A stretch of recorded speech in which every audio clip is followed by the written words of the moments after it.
দেখো কেমিস্ট্রিতে ওরকম তোমার 3টে পার্ট রয়েছে, একটা ফিজিক্যাল, একটা তোমার ইনঅর্গানিক, একটা হলো তোমার অর্গানিক। ফিজিক্যাল, ইনঅর্গানিক আর কিন্তু অর্গানিক কেমিস্ট্রির ক্ষেত্রে কিন্তু সেম।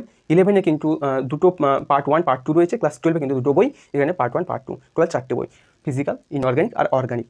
ইনঅর্গানিক পুরো এনসাইটি লাইন টু লাইন পড়তে হবে। এবার তোমাকে অর্গানিক ক্ষেত্রে কিন্তু তোমাকে সেম তোমাকে নোট করতে হবে, প্লাস তোমাকে কিন্তু এনসিইআরটি বইয়ে ওইরকম এক্সাম্পল আর এক্সারসাইজগুলো করতে হবে। এছাড়াও তোমরা কিন্তু এই সেম কিন্তু ফিঙ্গার টিপসটা ব্যবহার করতে পারো, যেখানে কিন্তু পুরোপুরি তোমার শর্ট নোট পুরো সামারাইজ করে দেওয়া রয়েছে পুরো থিওরিটাকে। তারপরে কিন্তু এনসিইআরটির পুরো কোশ্চেনগুলো কিন্তু লাইন টু লাইন কিন্তু তুলে ধরা আছে এই বইতে, ঠিক আছে। তো এটা খুব একটা ভালো বই, মোটামুটি সব পেয়ে যাবে, ফিঙ্গার টিপস তোমরা ইউজ করতেই পারো। এছাড়াও কিন্তু তোমার কেমিস্ট্রিতে অনেকে কিন্তু যেটা কিন্তু সুপারিশ করে থাকে সেটা হলো তোমার MS চৌহান বলে একটা বই, সেই বইটাও কিন্তু ভালো, তোমরা ট্রাই করলে করতে নিতে পারো, ঠিক আছে।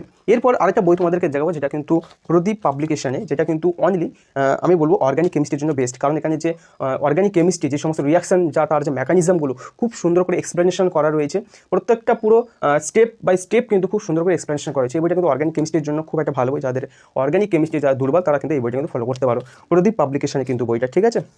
এটা হচ্ছে ভলিউম 2।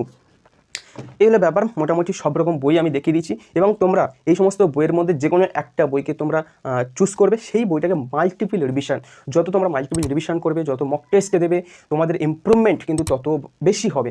সুতরাং তোমরা যে কোনো একটা সোর্স যত তুমি লিমিটেড রাখবে, তত তোমার পক্ষে তত ভালো, ঠিক আছে। তো সেইভাবে তোমরা ফলো করো এবং তোমরা শীর্ষে সেভাবে পৌঁছাও। এবং আজকের ভিডিও এই পর্যন্ত। তো ভিডিওটা যদি তোমাদের ভালো লেগে থাকে, তোমরা একটা লাইক করে দিও, কমেন্ট করো যে তোমাদের যে সমস্যা সেগুলো তোমরা অবশ্যই কমেন্টে লিখবে, আমি তার উত্তর দেওয়ার চেষ্টা করব। আর সাবস্ক্রাইব করতে ভুলো না। সবাই ভালো থেকো, সুস্থ থেকো, ধন্যবাদ সবাইকে।